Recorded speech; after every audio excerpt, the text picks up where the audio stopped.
Welcome to Empowered to Grow, the podcast. I am your host, Hanan El Basha, the business doctor. Following our conversations with empowered women who woke up one day and consciously claimed, I am more than enough, I am worthy, I am empowered to grow. And along their empowering journey towards realizing their own potential and their quest for growth, they became a beacon of hope and guidance for others.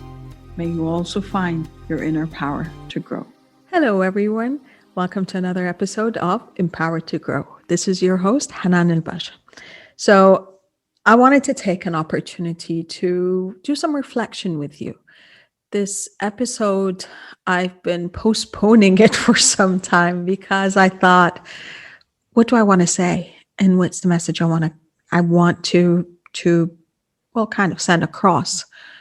The podcast series is about being empowered to grow. And lately, over the past few weeks, I felt like my growth had come to a standstill. I felt, I'll try to explain it in words that kind of really portray how I felt during those weeks. I felt stuck, which is a paradox, of course, because what I do for a living is help people get unstuck. But I did feel stuck. I felt confined. And definitely that's also because of the physical confinement of not being able to travel, not being able to go home, not being able to be with my family for the holidays and actually for the whole last year. I also felt like I had scarcity. I had scarcity in thoughts and I had scarcity in words. And those who know me and those who have been following me for some time know that it's very, very rare to find me at a loss of words.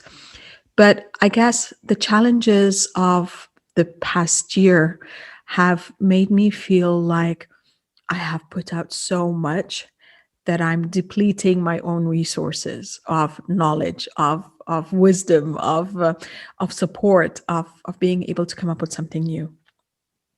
Of course, that's not the truth. Abundance is not only a feeling, it's a state of mind, it is a reality. And I encourage and I always advocate for us to keep looking at our lives from an abundance perspective. Usually abundance for me, and I know for a lot others that I've spoken to, used to be associated with finances and material things. Until for me, it was a year ago where I really, really honed down on the concept and realized that I'm abundant in so many different views and forms and perspectives that it washed me over, literally. And the abundance was in my knowledge. It was in my love. It was in my care. And it was in the love I have in my life, the relationships I have, also the material things. And these were all things that I kind of, for briefly over the past few weeks, felt that, what if I write another post and then I have nothing to say for a week? And I found myself kind of withdrawing back into this cocoon that it was kind of my safe zone. I used to go there a lot before. But this time I knew I wasn't there to stay. I just knew that I had to go in to replenish, to kind of recuperate, to take care of me, and to go back to my analysis phase. And my analysis phase now is not just about what am I feeling. And I've spoken about this before, my processing process. It was more importantly, this time, it was about what are the root causes for that. And one of the things that really stood out for me, which I found relatively interesting, to be honest, was the fact that with everything that had happened over the past year and with all the challenges the whole world was going through, I found myself stripping off the Band-Aids of the issues that I thought were just symptoms, that I was just dealing with the symptoms. Like, business was not growing as fast as I want. My body was reacting in a way that was not serving me. Extra layers of fat have gone around me again. My eating habits and my sleeping habits were not up to the standards I had set for myself. And these are all just things on the outside. But the last year, I would say, I started ripping off those band-aids of whether finding an excuse for all of these things or blaming it on someone else, which is very easy for us.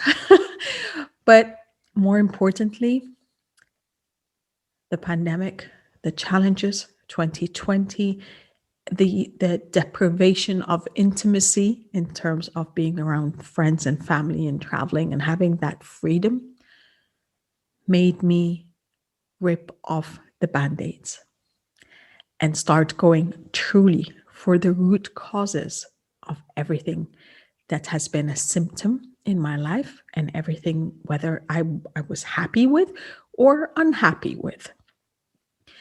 And that analysis was refreshing, hurtful, tough, challenging in its own way. And yet it was refreshing. It was an aha moment. It was like the light, literally the light at the end of the tunnel, realizing the root causes of these things. And it got me to start taking action. It's not just enough. I have so much knowledge, and maybe at times that knowledge was actually my impediment. It was my obstacle because it was just like a big block in front of me. But I realized, okay, now I need to execute on that knowledge. I need to do things for me and for others that just move us along the path. It is not about the speed. It is about the progress. It is not about how much you achieve in what time frame. It is about the fact that you are achieving something, even a 0.5% achievement on whatever time scale you set for yourself. That is still, you've shifted from where you are today to where you could be tomorrow, or you shifted today from where you were yesterday. And these are all fundamentals in my belief system now, in my value system, in my moral system. And I wanted to execute them more and more for me as I do for others. So yeah, I cocooned. I cocooned to empower myself to grow and to ensure that I am growing, and to make sure that when I reemerge, that again, I'm coming from a place of service. I'm coming from a place of understanding, of compassion, of empathy, of sympathy, and of ensuring that I am becoming on a daily basis a better version of myself than I was yesterday, and that I could support everyone around me and all those who need me from that perspective, from the perspective of love, abundance, and prosperity. Thank you for being here with me today. This was just a short note to, with the hopes of giving you a positive jolt to a new day, not a new year. Every day is a new day. Every day is a new opportunity. Every month is a new opportunity. Every quarter is a new opportunity. And every year is a new opportunity. But let's take it every single day. Every 24 hours, let's make them count. I'll catch you on the next episode of Empowered to Grow. Thank you for being here with me. Love, abundance, and prosperity to you all. Thank you for listening to the Empowered to Grow podcast. For further engagement with a tribe of empowered women, join my Facebook group, Empowered to Grow, or visit my website, www.hananelbasha.com. I'll catch you on the next episode. And until then, know that empowered you empowers others. Love, abundance, and prosperity to you all.